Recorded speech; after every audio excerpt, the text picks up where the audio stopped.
Bonjour à toi cher spectateur, Satoshi de Junpei Matsumoto.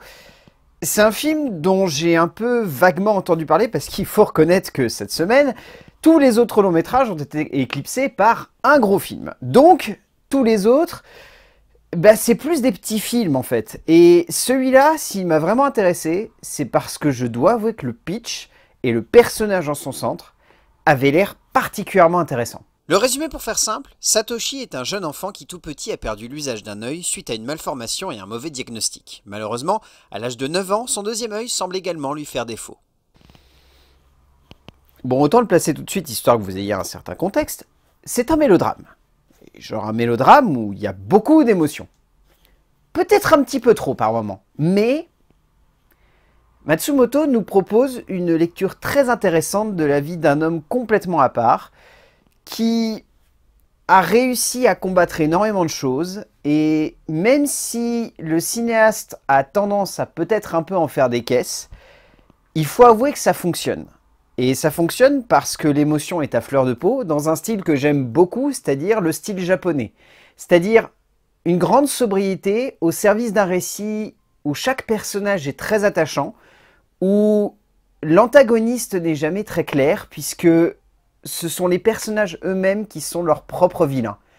Et au travers de ce qu'on pourrait voir comme une histoire vraiment poussive et excessive dans son travail du pathos, dans le sens où l'unique objectif des personnages est simplement de vivre, le cinéaste parvient à construire un récit dans lequel, je trouve, on parvient parfaitement à se projeter, à ressentir les faiblesses et les doutes qui entourent le personnage de Satoshi, sans pour autant avoir cette sensation en fait que l'émotion soit trop pesante et que du coup en tant que spectateur on n'arrive pas à pleinement comprendre les motivations du personnage. Parce que ici, tout transpire dans chaque pore du métrage une sensibilité et un travail du détail qui fait qu'en tant que spectateur, on se sent investi par cette aventure.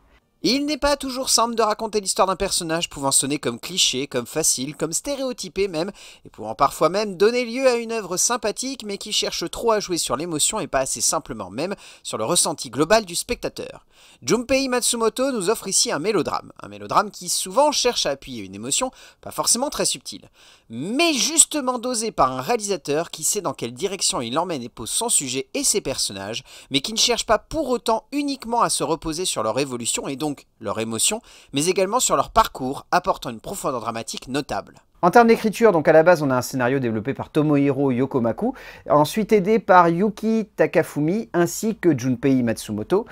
Ce qui est intéressant en fait dans cette écriture, qui peut sembler encore une fois très sommaire comme j'ai pu l'évoquer, c'est que tout se base en fait sur le parcours de vie d'un homme. Donc à partir de là, la structure narrative c'est juste se laisser bercer par la vie de cet homme.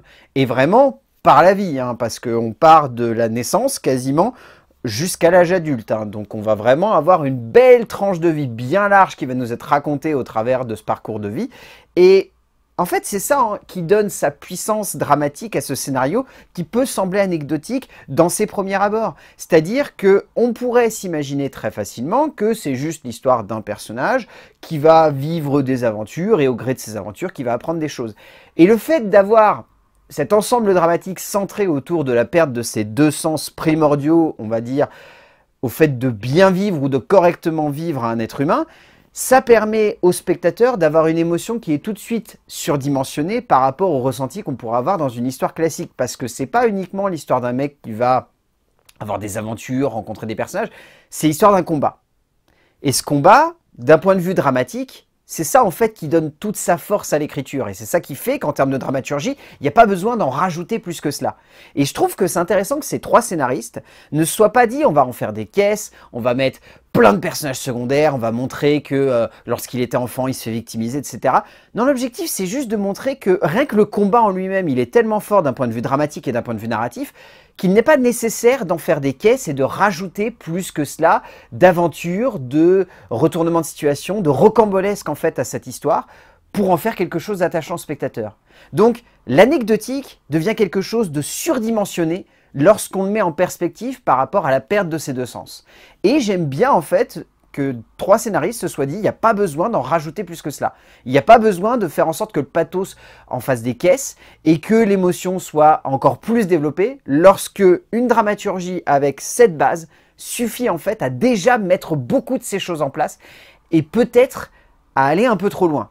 Et c'est là en fait qu'on peut se poser la question, c'est-à-dire que est-ce que juste au travers de cette histoire, on n'est pas déjà dans un mélodrame qui en fait peut-être un petit peu trop? Matsumoto, Takafumi et Yoko Matsu pondent donc cette écriture entièrement basée sur cette relation forte entre un enfant et sa mère, entre celle qui veut absolument l'aider voire trop et celui qui pense être capable de totalement se débrouiller seul, mais découvrant au fur et à mesure de son évolution qu'il peut compter sur elle.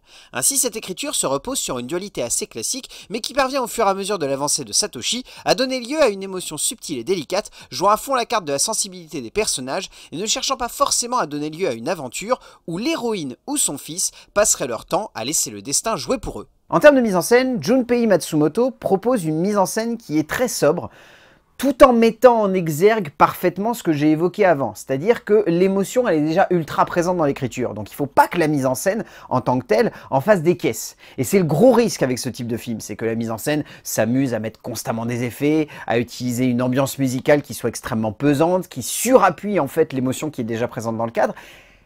Et Matsumoto a la grande justesse d'esprit et le recul japonais que j'adore qui est de prendre du recul.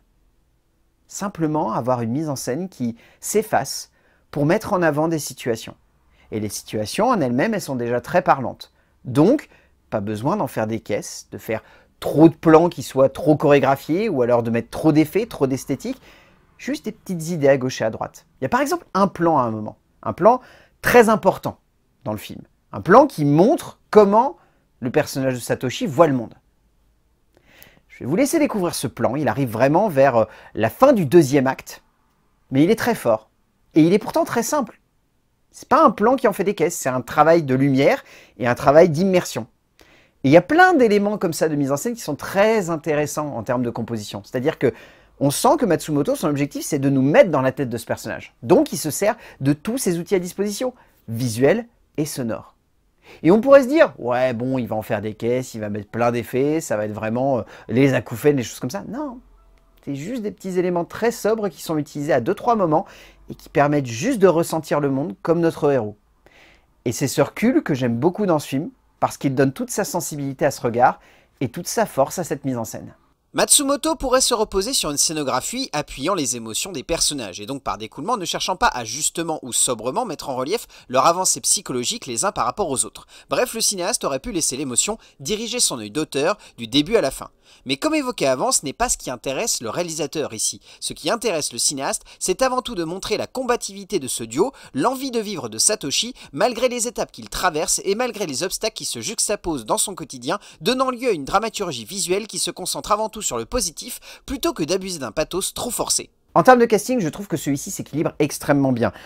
Hisashi Yokizawa, qui joue le père, est fantastique. Je l'ai trouvé vraiment hallucinant du début à la fin. J'ai beaucoup aimé Lily Franky dans le rôle du premier docteur qui va s'occuper de Satoshi, qui je trouve est assez bien. J'ai beaucoup aimé aussi Aki Asakuro. On a également Hajime Inoue. On peut citer aussi Fundoshi Kota ainsi que Ryutaro Yamazaki, qui sont vraiment bons. Taketo Tanaka est fantastique dans le rôle de Satoshi. Je le trouve très bon cet acteur, il arrive parfaitement à ressortir et à jouer avec la sensibilité de son personnage. Mais il y a la mère. Et la mère, pour moi, elle éclipse tout le monde dans ce film. Même celui qui joue Satoshi. Parce qu'elle est tout simplement extraordinaire du début à la fin. Koyuki est immense ici, l'actrice parvenant à totalement emporter le long métrage en donnant une présence envoûtante et charismatique à cette mère qui donne à son titre à... Au bout du compte, Satoshi, ayez en tête que c'est un mélodrame.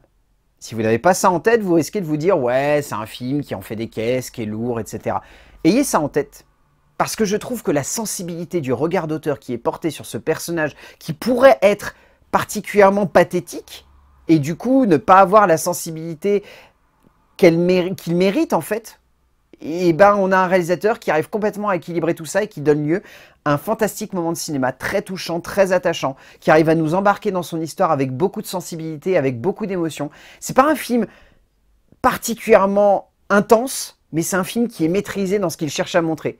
C'est-à-dire la bascule d'un homme dans un monde où tout devrait le couper des autres et où il parvient quand même à se rattacher à son entourage et notamment au travers du titre original à sa mère. Donc Satoshi de Junpei Matsumoto, si vous avez l'occasion de le voir en salle, allez-y.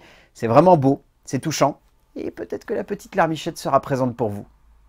A plus!